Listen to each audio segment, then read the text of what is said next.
Tesla lands in Texas for latest Megapack production facility. Tesla has chosen the location of its latest manufacturing project, a facility that will churn out the Megapack, a large-scale energy storage system for solar energy projects. It has chosen Waller County, Texas, as the location of the new plant, according to a commissioner's court meeting that occurred on Wednesday, March 5. Around midday, members of the Waller County Commissioner's Court approved a tax abatement agreement that will bring Tesla to its area, along with an estimated 1,500 jobs. The plant will be located at the Empire West Industrial Park in the Brookshire part of town. Brookshire also plans to consider a tax abatement for Tesla at its meeting next Thursday. The project will see a 1 million square foot building make way for Tesla to build Megapack battery storage units. According to Covering Katy News, which first reported on the company's intention to build a plant for its energy product, CEO Elon Musk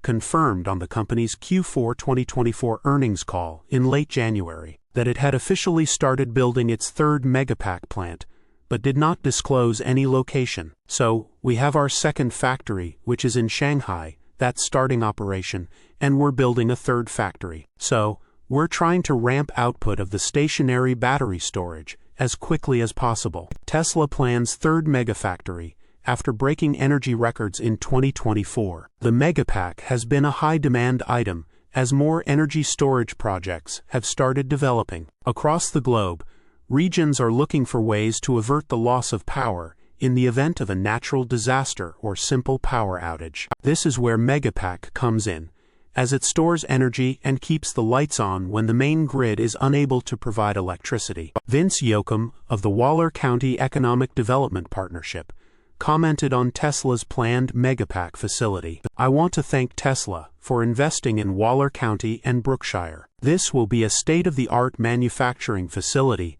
for their Megapack product. It is a powerful battery unit that provides energy storage and support to help stabilize the grid and prevent outages." Tesla has had a lease on the building where it will manufacture the Megapacks since October 2021. However, it was occupied by a third-party logistics company that handled the company's car parts. Source: reposted and summarized from Joey Klender at teslarati.